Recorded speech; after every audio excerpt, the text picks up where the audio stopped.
कुशीनगर स्थानीय नगर पालिका परिषद के वार्ड में 15 और सावरकर नगर में 7 दिवसीय श्रीमद् भागवत कथा का शुभारंभ मुख्य यजमान सेवानिवृत्त प्रवक्ता मकसूदन सिंह मिश्र एवं उनकी धर्मपत्नी नागावली देवी के निज निवास पर अपराह्न 2 बजे से प्रारंभ हुआ।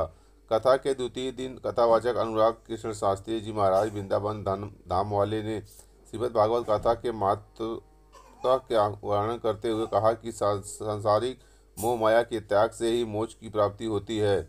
मानव जीवन अनेक प्रकार के मोह माया के जाल में फंसा रहता है। उन्होंने कहा कि व्यक्ति मृत्यु के करीब आकर भी संसार मोह माया में फंसा रहता है, उसे प्राण त्यागने में भी काफ़ी कष्ट होता है। उन्होंने कहा कि जो पुत्र माता पिता की सेवा करता है उसे तीर्थ धाम से ज़्यादा पुण्य प्राप्त होती है। उन्होंने कहा कि सेवा के दौरान हो सकता है कि माता पिता उनको अपशब्द कह सकें, आप अपना अपमान त्याग और उनकी सेवा भाव में लगे रहें, यही आपके जीवन को सुखमय बनाने तक बनाएगा। उन्होंने कहा कि राजा परीक्षित को मोह सुखदेव जी सुनाए गए कथा का वर्णन विस्तार पूर्वक बताया गया। तीसरे दिन भक्त प्रहलाद एवं जड़ भरत के चरित्र का वर्णन सुनाया जाएगा।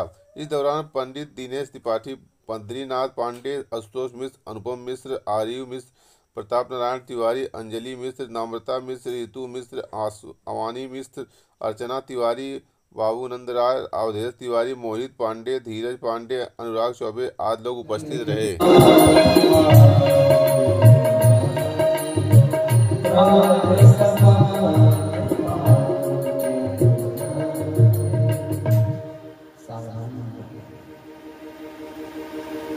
नारद जी कह रहे हैं कि घर में माता पिता की प्रभुता नहीं है, घर में स्त्री की प्रभुता है। कंजर में जवान स्त्री की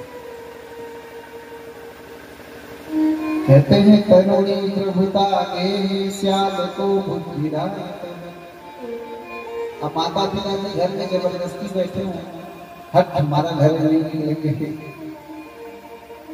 तो कहते हैं कि घर में कोई उत्सव हो, कोई कार्यक्रम हो तो माता पिता का सम्मान नहीं है तो कोई माता पिता जी से परामर्श नहीं लेता, माता पिता जी से एडवाइस नहीं लेता कि पिताजी ऐसा उत्सव, ऐसा फंक्शन, ऐसा कार्यक्रम करने का मन है, क्या करें। ससुराल से साले साहब